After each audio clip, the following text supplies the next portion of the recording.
اعتراض عمومی شبه 25-28 نوامبر سال 2021 در خورق بار اول نیست که روی میگرد. نظر از سبب چنین اعتراضها پس از عملیات حربی در سال 2012 ولایت مختار کوهستان بدخشان به منطقه بیقرار و ناآرام شونده تبدیل یافته است. چرا چنین است؟ آیا حکومت مرکزی میخواهد در اینجا ترتیبات سختی را جاری کند یا مردم بدخشان آزادترند و اختلاشی و دادخواهی میکنند؟ مقام مختار منطقه یا سابقه زمان جنگ داخلی تا کجا به این وضعیت تاثیر دارند؟ دورنمای وضع اگر اصلاح کرده نشود چی بوده میتواند؟ برای بررسی این سوالها رادیو آزادی سیفالله سفروف، استاد دانشگاه و معاون سابق رئیس مرکز تحقیقات استراتژی نزد پرزیدنت تاجیکستان و داداجان عطاالله، روزنامه‌نگار شناخته و رئیس سازمان وطندار را دعوت کرد. به عقیده سیفالله سفروف که از موقع حکومت حمایت میکند، سبب ناآرامی‌های اخیر در بدخشان این بود که مسئله بسیار کوچک به سطح بلند برداشته شد. اما داداجان عطاالله بدخشان را جزیره آزادی و پنجشیر تاجیکستان نامیده. گفت حادثه‌های اخیر بدخشان دوام امنیت و خواست حکومت برای شکستن این قلعه ناموس است و بس. سال 1992، 2012 و 2018 هم همین بود. و اما در حالی که داداجان عطاالله قضیه اخیر را اغوا و دسیسه نامید، سیفالله سفروف میگوید من در اینجا نه اغوا را میبینم و نه ترساندن اهالی را. اغوا انداختن به فایده حکومت نیست، ترساندن اهالی هم هیچ امکان ندارد. حکومت ارگان‌های حفظ حقوق وظیفه‌شان را باید اجرا کنند. آنهایی که گروگان گرفتند، تیر انداختند، حتما باید دستگیر کند و قضیه آنها را بررسی نماید. به این نمیشود در حکومت. ولی داداجان عطاالله میگوید بدخشان در اکوپاسی است. از سال 2018 در اینجا یک تشکیلات است که نامش را مجبورم از فرق خوانم: ستاد بین اداروی تأمین امنیت و ترتیبات جمعیتی. حکومت واقعا در دست ستاد است.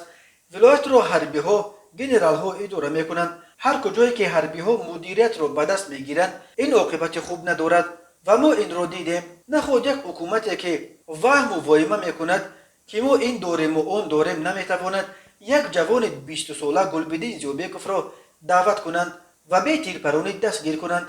اما سیفالله سفروف گفت این ستاد در وقتش ضرور بود و هر وقتی که ضرورتش از بین رفت این ستاد هم از بین برده می شود. در پاسخ داداجان عطاالله گفت اگر این ستاد ضرور باشد پس رئیس حکومت و مقامات محلی چی در کار؟ ما میگوییم ولایت مختار کوهستان بدخشان. مختاریت چیست؟ صاحب اختیاری در اداره دولت. اصلا ریشه بدبختی در آن است که همین ولایت یگان ذره مختاریت، یگان ذره استقلال، یگان ذره صاحب اختیاری ندارد. اصلا مثل همون ولایت سغد و ختلان است و این و آن. ریشه در این است ما فقط میخواهیم یک درخت را بینیم، جنگل را نمیبینیم. در یک کشوری که قانون جنگل عمل میکند چطور ما میتوانیم از کنستیتوسیا، از قانون، از عدالت، از حقیقت گپ زنیم؟ باید آشکارا گفت.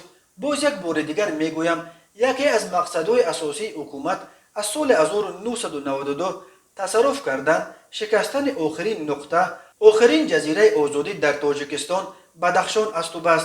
کولاب را تاختند، غرب را تاختند، سغد را تاختند.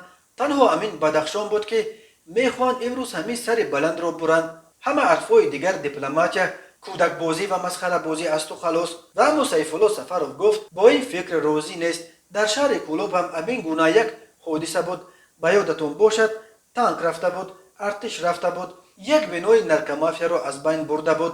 واهمه ها همون طور بود که امروز هست. بعدن گپ داداجان چه معنا دارد که سغد را تاختند، کولاب را تاختند، غرب را تاختند؟ چی حکومت تاجیکستان در مرزهای خود حاکمیتش را نباید عملی کند؟ او همچنین گفت اگر رئیس ولایت بدخشان می بود رفته با آدمان جبردیده صحبت میکرد، با آنها کمک میرساند. داداجان عطاالله گفت اگر او رئیس می بود شرط میماند تا قوه‌های زیادی حربی که در بدخشان هستند از شهرها بیرون کرده شود، بلاک پست ها برداشته شود. اگر تهدید به مرز است مرزبان ها باشند، در شهر پلیس باشد، دیگر قوه ها نباشند، ستاد برهم داده شود، انتخابات آزاد گذرانیده شود، هم انتخابات وکیلان محلی و هم انتخابات رئیس ولایت.